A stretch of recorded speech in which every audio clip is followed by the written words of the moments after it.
Alors, un article sur Clubic, 90% des voitures devront être électriques d'ici 2050 pour atteindre les objectifs climatiques aux USA. Selon une étude canadienne, le renouvellement du parc automobile américain est indispensable pour contenir le réchauffement climatique à 2 degrés. Pour respecter l'accord de Paris, il faudrait mettre en service 350 millions de véhicules électriques d'ici 2050 outre-Atlantique. Cette semaine, une étude menée par des ingénieurs de l'Université de Toronto a publié des conclusions alarmantes. 90% des véhicules légers devront être électriques en 2050 aux États-Unis, si le pays veut atteindre les objectifs climatiques fixés par l'accord de Paris sur le climat. Signé en 2016, cet accord international vise à limiter le réchauffement climatique à 2 degrés au-dessus des niveaux pré-industriels. Bien que les États-Unis se soient retirés de l'accord depuis la présidence de Donald Trump, chaque État américain peut choisir de suivre l'accord ou non. C'est notamment le cas en Californie. Cette semaine, le gouverneur démocrate, Gavin Newsom, a annoncé que les ventes de véhicules à diesel et essence seront interdites dans tout l'État à partir de 2035. Oui, ça j'ai traité il y a quelques jours, effectivement.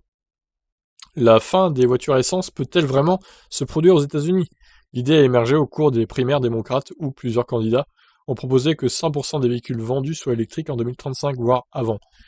Le vainqueur, Joe Biden, est favorable à la disparition progressive des voitures à essence sans pour autant s'être engagé sur un calendrier. Dans l'optique où l'objectif fixé par la Californie est adopté à l'échelle fédérale, pas moins de 350 millions de véhicules électriques pourraient déferler sur les routes américaines d'ici 2050. Alors, ça fait quand même beaucoup. Bon, il reste 30 ans, c'est sûr, mais 350 millions de véhicules, faut quand même y aller, hein. Il va falloir en vendre des Tesla là-bas, hein.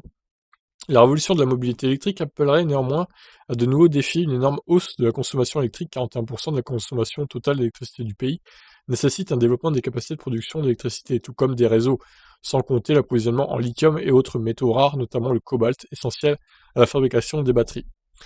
Nous devons déployer des véhicules électriques, mais nous devons également être réalistes. Ils ne suffiront probablement pas à eux seuls. Non, c'est sûr, affirme Alexander Milovanov, l'un des auteurs de l'étude. L'un des leviers proposés est la mise en place de mesures dissuasives pour réduire la dépendance aux voitures individuelles. En 2018, plus de 273 millions de voitures circulaient aux États-Unis. Quand même. Et oui. Donc voilà, des news pas très réjouissantes, parce que même s'il reste 30 ans, je vois mal qu'il y ait 350 millions de véhicules électriques en circulation quand même, hein. Alors même si Tesla explose complètement et qu'ils vendent que ce soit les numéros 1 en vente aux États-Unis, ce qui à mon avis sera le cas d'ici une dizaine d'années, voire peut-être même avant. C'est déjà le cas hein, pour la Model 3 qui est quand même leader, on va dire, dans sa catégorie, mais bon, il y a quand même d'autres voitures qui se vendent à côté, des pick-up, des gros SUV qui polluent. Donc il va falloir renforcer aussi la gamme de Tesla pour avoir un monopole hein, des ventes de voitures, même qu'elles soient thermiques, électriques, etc. Il faut que Tesla écrase la concurrence, tout simplement.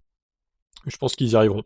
Mais bon, après, de là à ce qui est 350 millions de Tesla en circulation en 2050, bon, on verra bien. Je sais pas si la chaîne sera toujours là en 2050, mais si c'est le cas, ben écoutez, on fera un autre point, hein.